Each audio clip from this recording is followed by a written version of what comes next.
Pada suatu hari, beberapa hari setelah wafatnya Rasulullah Shallallahu Alaihi Wasallam, datanglah Bilal bin Rabah menghadap kepada Khalifah Abu Bakar As-Siddiq. Bilal berkata, "Wahai Khalifah, aku mau minta izin." Abu Bakar kemudian menjawab, "Minta izin apa, wahai Bilal?" Kemudian Bilal berkata, "Wahai Khalifah, tolong berilah aku izin untuk tidak lagi melakukan azan."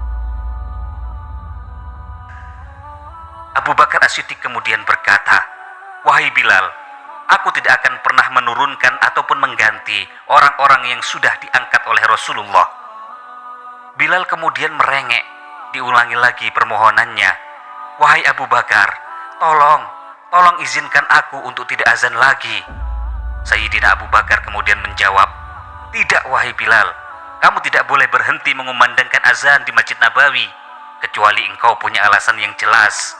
Mengapa engkau tidak mau azan lagi?" Akhirnya Bilal memberikan alasan disertai dengan derai air mata. Bilal menatap ke arah menara Masjid Nabawi, tempat di mana Bilal biasa mengumandangkan azan. Lalu Bilal melihat ke kubur Nabi Muhammad. Dulu kuburan itu adalah kamar Nabi Muhammad.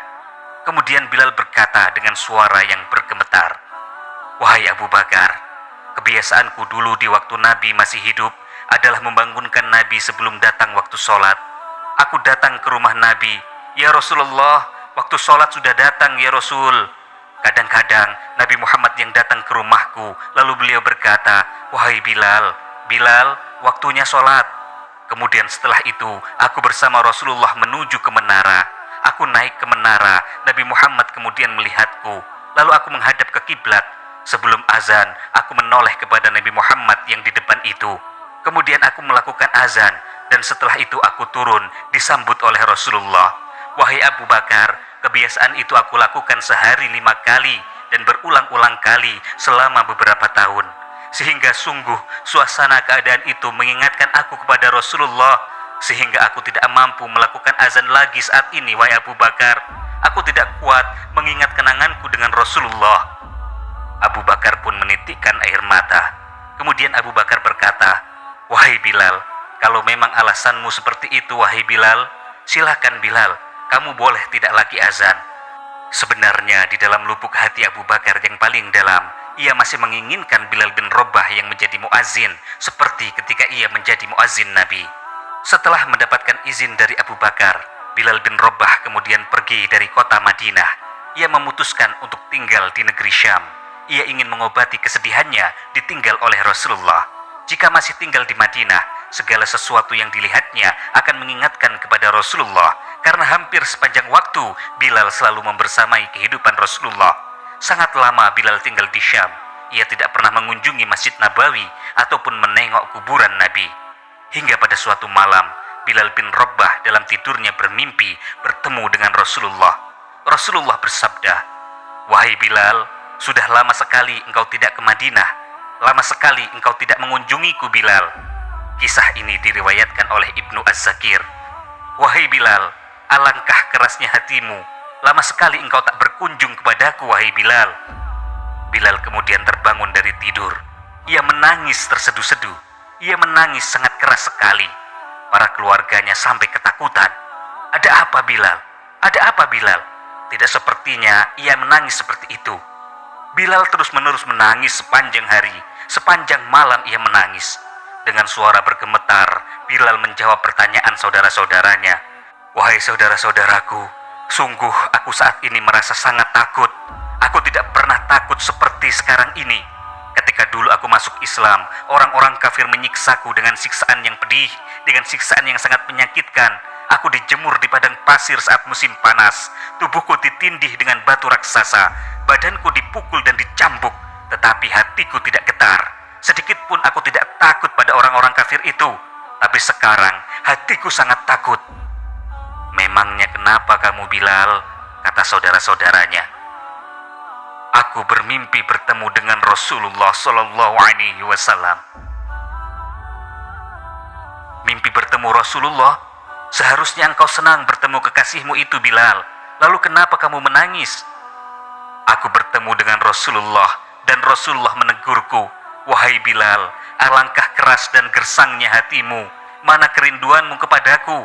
Sudah lama engkau tidak berkunjung kepadaku, Bilal. Aku takut Rasulullah marah. Aku takut ditinggal oleh Rasulullah. Keluarga Bilal pun ikut menangis. Mereka kemudian memberikan saran, Bilal, kelihatannya memang sudah waktunya engkau berziarah kepada Rasulullah. Sudah saatnya kamu mengunjungi Rasulullah. Maka pergilah Bilal, temuilah kekasihmu Rasulullah Shallallahu Alaihi Wasallam.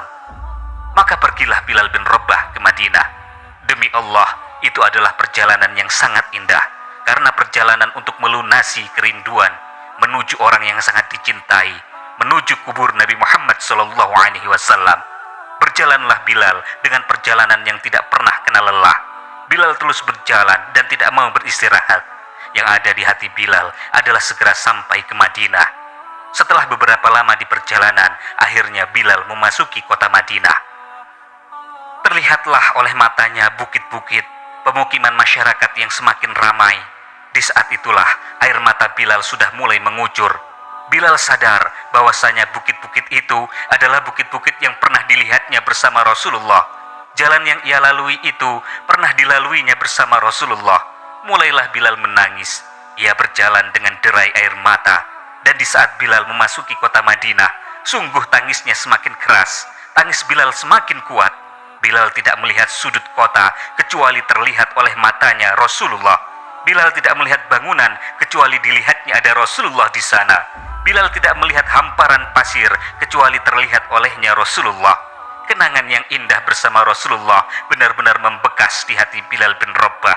Semuanya yang ada di Madinah mengingatkan Bilal kepada Rasulullah.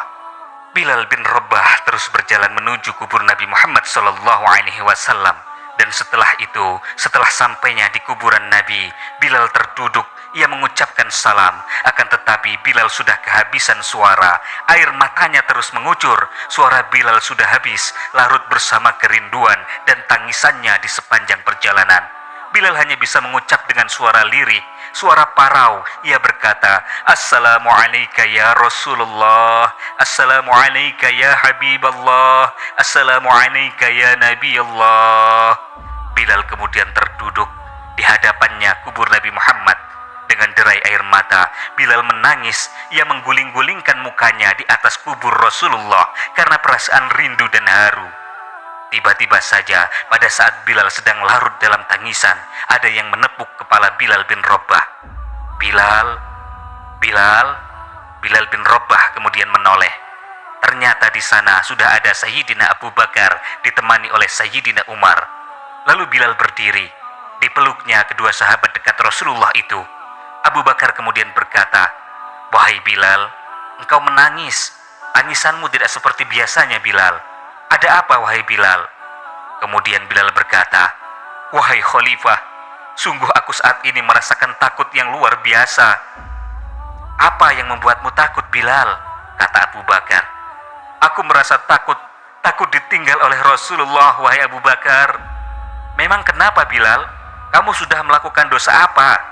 Dosa besar apa yang sudah kamu lakukan sampai Rasulullah meninggalkanmu? Wahai Abu Bakar, aku bermimpi bertemu dengan Rasulullah. Rasulullah menegurku, Bilal, alangkah keras hatimu, mana kerinduanmu kepadaku. Sudah lama engkau tidak pernah berkunjung kepadaku. Ini adalah kalimat yang aku rasakan, wahai Abu Bakar. Ini kalimat yang kufahami. Dalam mimpi itu, sungguh aku merasa sangat takut ditinggalkan oleh Rasulullah, wahai Abu Bakar. Kemudian Sayyidina Abu Bakar menghibur Bilal. Wahai Bilal, ketahuilah bahwa air mata orang yang pernah menangis karena merindukan Rasulullah tidak akan pernah ditinggalkan oleh Rasulullah. Dan engkau Bilal, engkau adalah orang yang tidak pernah akan ditinggalkan oleh Rasulullah. Kemudian Bilal menangis. Benarkah begitu, wahai Abu Bakar? Iya Bilal, engkau adalah orang yang tidak akan ditinggal oleh Rasulullah. Mendengar itu, bergembiralah Bilal bin Rabah. Ia merangkul Sayyidina Abu Bakar, orang yang pernah menyelamatkan dirinya dari siksaan orang kafir. Redalah air mata Bilal. Mereka kemudian mengobrol setelah sekian lama tidak berjumpa. Tiba-tiba Abu Bakar berkata, Bilal, mumpung kamu lagi di Madinah, bagaimana kalau kamu azan lagi? Banyak yang sudah rindu pada suaramu, Bilal. Setelah mendapatkan tawaran azan itu, Bilal kemudian menoleh ke menara. Lalu ia melihat ke kubur Nabi Muhammad. Air matanya yang sudah berhenti mulai berderai lagi. Ia kembali melihat ke menara, melihat lagi ke kubur Nabi, lalu ia menggelengkan kepala. Tidak wahai Abu Bakar, tidak wahai Umar, aku belum kuat untuk azan. Kenangan dengan Nabi Muhammad kembali hadir dalam ingatan Bilal bin Rabah. Tidak lama kemudian, ada anak-anak kecil yang lewat di kuburan Nabi. Kemudian dua anak kecil di antara mereka datang kepada Bilal. Satu anak yang lebih besar memegang tangan kanan Bilal, yang satu lagi memegang tangan kiri Sayyidina Bilal. Kedua anak itu ikut duduk di samping Bilal. Dengan sangat ramah, kedua anak itu menyapa Bilal. Wahai tukang azan kakekku, bagaimana kabarmu?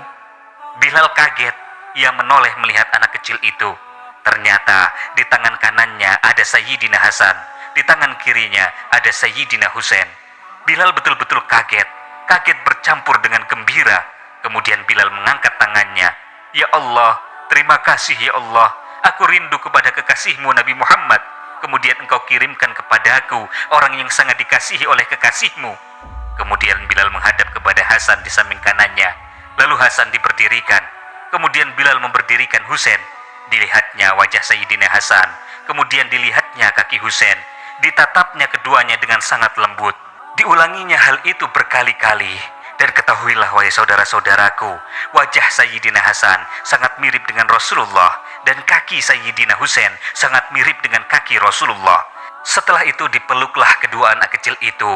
Dengan derai air mata Bilal berkata, Ya Rasulullah, sungguh bau keringatmu aku temukan di cucumu ya Rasulullah. Saudara-saudaraku, sedemikian besarnya cinta Bilal bin Rabah kepada Rasulullah. Setiap hal yang berkaitan dengan Rasulullah tidak pernah ia lupakan. Bahkan sampai keringat Rasulullah pun Bilal masih mengingatnya. Luar biasa, itulah sebuah kecintaan yang sangat tinggi kepada seorang kekasih. Tidak lama kemudian, Sayyidina Hasan dan Sayyidina Husain berkata, Paman Bilal, aku kangen padamu. Aku rindu ingin mendengar suara azanmu. Bagaimana kalau paman azan lagi? Bilal bingung. Ia menoleh ke wajah Sayyidina Abu Bakar. Kemudian ia menoleh ke wajah Sayyidina Umar. Abu Bakar dan Umar yang dilihat oleh Bilal kemudian berkata, Lakukanlah wahai Bilal. Lihatlah saudaraku, hubungan baik antara sahabat Nabi dengan cucu Rasulullah. Meskipun cucu Nabi hanyalah anak kecil, akan tetapi sangat dihargai oleh Sayyidina Abu Bakar dan Sayyidina Umar. Padahal Abu Bakar dan Umar adalah tokoh besar bangsa Arab. Bahkan Abu Bakar saat itu adalah seorang khalifah dan Umar adalah wakil dari khalifah. Sekali lagi Abu Bakar berkata, Lakukanlah wahai Bilal. Kemudian Bilal menoleh kepada Hasan dan Husain. Wahai Hasan, wahai Husain, sebelum engkau memintaku untuk azan, khalifah dan wakilnya sudah memintaku untuk azan. Tapi permintaan dari keduanya kutolak. Tapi sekarang, karena yang memintaku adalah kalian, cucu Rasulullah, aku tidak berani untuk menolaknya, sebab aku takut. Jika aku menolak permintaanmu saat ini, aku takut Rasulullah akan menolakku untuk azan di depannya di surga nanti. Allahu Akbar. Semua hal oleh Bilal selalu dihubungkan dengan Rasulullah. Sehingga kemudian ditentukanlah waktu azan untuk Bilal. Ketika waktunya sudah ditentukan, beberapa orang yang sudah mengetahui kedatangan Bilal, mereka datang ke masjid untuk menunggu. Kapan Bilal mulai azan? Kapan Bilal akan azan? Dan tibalah waktunya. Dalam sebuah riwayat disebutkan bahwa Bilal azan di waktu sahur, pada waktu subuh. Orang-orang sudah pada menunggu. Mereka bertanya-tanya, di mana Bilal? Kenapa dia belum kelihatan? Kenapa Bilal belum datang? Di saat sudah masuk waktu sholat, tiba-tiba ada orang yang berdiri. Orangnya kurus, kulitnya hitam. Tapi orang-orang bisa merasakan dari tubuhnya yang kehitaman itu memancarkan cahaya keteduhan, cahaya iman, cahaya yang penuh kecintaan kepada Rasulullah. Orang-orang melihat Bilal berdiri di tempat yang biasanya dulu Bilal berdiri. Di tempat biasanya Bilal mengumandangkan azan. Maka suasana itu telah mengingatkan orang-orang kepada Rasulullah SAW. Sehingga mulai berjatuhan air mata dari orang-orang yang hadir di tempat itu. Kemudian Bilal berjalan, dan jalannya Bilal tidak berubah seperti dulu. Maka semakin kuat kenangan mereka kepada Rasulullah, sehingga yang hadir di masjid mulai menangis. Dan berjalanlah Bilal, ia memecah shaf, barisan jamaah, kemudian berjalan menuju ke menara. Dan di saat naik ke menara, memori dan ingatan orang semakin kuat bahwasanya seperti inilah yang pernah disaksikan dulu bersama Rasulullah.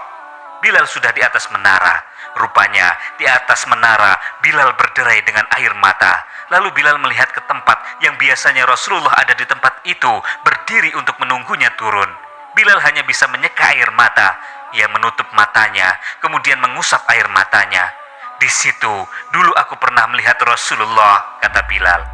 Tangis orang-orang yang hadir di masjid dibarengi dengan tangis Bilal bin Rabah. Sehingga disebutkan dalam riwayat, tidak ada tangisan di Madinah yang lebih banyak dan lebih dahsyat dibandingkan dengan tangis yang terjadi pada saat itu.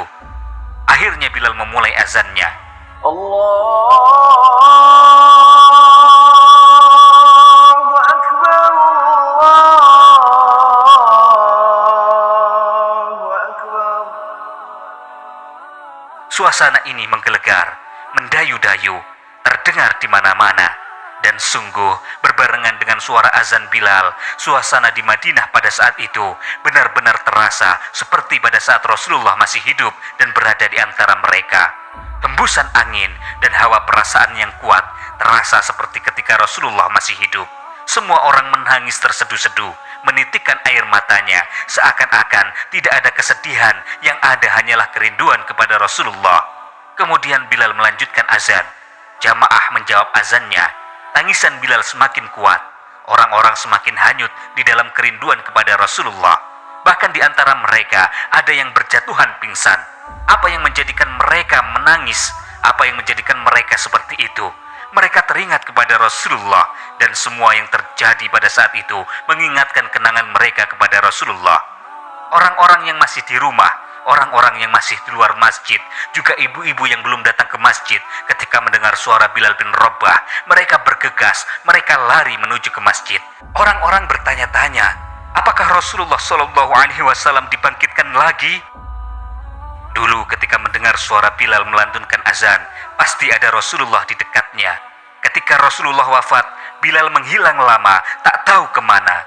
Jadi sekarang, saat mereka mendengar suara Bilal yang sudah lama hilang, orang-orang merasakan seolah-olah Rasulullah hadir kembali di sekitar mereka, sehingga mereka bertanya lagi, apakah Rasulullah dibangkitkan?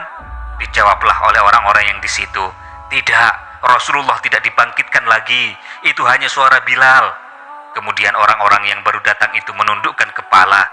Oh, ternyata suaranya Bilal. Tak terasa, mereka sudah meneteskan air mata. Bilal melanjutkan azan dan sampailah pada lafaz Asyhadu an la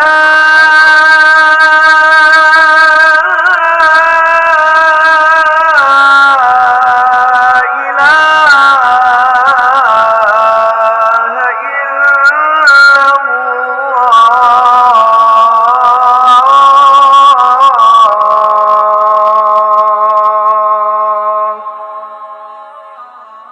Suara tangisan orang-orang semakin kuat.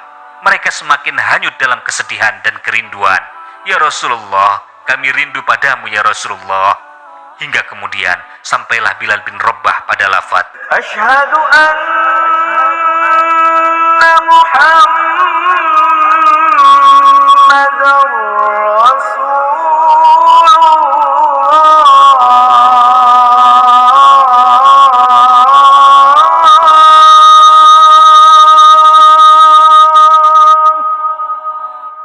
Suara Bilal tidak lagi terdengar.